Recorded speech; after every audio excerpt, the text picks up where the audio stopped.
ఇక బీఆర్ఎస్ నేతల మేడిగడ్డ పర్యటనపై కరీంనగర్ నుంచి మరింత సమాచారం మా ప్రతినిధి వేణు అందిస్తారు. వేణు చెప్పండి.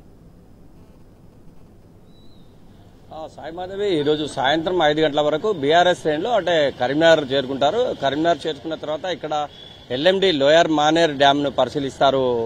సాయి మాధవి అంటే ముఖ్యంగా గత వారం నుంచి కూడా మోస్తారు నుంచి భారీ వర్షాలు కురుస్తున్న నేపథ్యం ఒక ఎత్తు అయితే ఇటు మహారాష్ట్రకు సంబంధించి కూడా పెద్ద ఎత్తున వర్షాలు పడుతున్నాయి. ఇటు ప్రాణహిత గోదావరి కూడా పెద్ద ఎత్తున ప్రవహిస్తుంది. ఈ రోజు కూడా 7,71,000 క్యూసెక్కుల చిల్లరగా నీరు వెళ్తున్నటువంటి నేపథ్యం మనకు కనిపిస్తుంది. ఈ నీరంతా కూడా ముఖ్యంగా అంటే 85 గేట్ల ద్వారా బయటికి అంటే సముద్రంలోకి వెళ్తున్నటువంటి నేపథ్యం.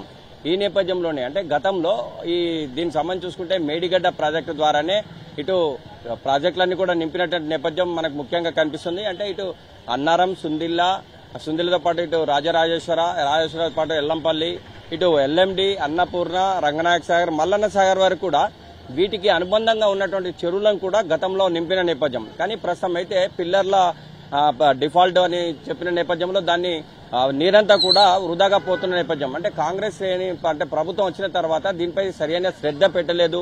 మరోవైపు కాపర్ డ్యామ్ నిర్మించి దాని కనుక ఈ కాపర్ డ్యామ్ ద్వారా నిర్మించిన తర్వాత 3 పిల్లర్లను కూడా రిపేర్ చేసినట్లయితే ఈ నీళ్లన్నీ కూడా వృధాగా పోయేవి కావు. కానీ ప్రస్తుతం సమైక్య రాష్ట్రంలో తెలంగాణ రాష్ట్రం సంబంధించి చూసుకుంటే ఈ నీళ్లన్నీ కూడా అంటే సముద్రంలో కలుస్తున్నాయనే నేపథ్యంలోనే కేసీఆర్ దీనిపై ప్రత్యేక దృష్టి సారించి కాళేశ్వరం అనే ఒక బృహత్తరమైన ప్రాజెక్ట్ అని చెప్పాలి. దీనికి మేడిగడ్డ కూడా ప్రత్యేకంగా దానికోసం నిర్మించి అంటే రైతాంగం కోసం తెలంగాణ బీడు భూములను సస్యశ్యామలం చేయాలనే లక్ష్యంతో ఈ ప్రాజెక్టులు ఏర్పాటు చేశారని చెప్పొచ్చు సాయి మాధవి. కానీ గతంలో సమైక్య రాష్ట్రంలో ఏ విధంగా అయితే నీళ్లు వృధాగా సముద్రంలో కలుస్తున్నాయి, ఇప్పుడు కూడా అంటే బ్యారేజ్ ఉంది కానీ నీళ్లు కూడా సముద్రంలో కలుస్తున్న నేపథ్యం మనకు కనిపిస్తుంది సాయి మాధవి. ఈ నేపథ్యంలోనే బీఆర్ఎస్ శ్రేణులు ఈ రోజు సాయంత్రం 5 గంటల వరకు వస్తారు. ఇక్కడ ఎల్ఎండి డ్యామ్ ను పర్యవేశిస్తారు. ఎల్ఎండి డ్యామ్ చూసిన తర్వాత ఈ రోజు సాయంత్రం రామగుండం వెళ్తారు.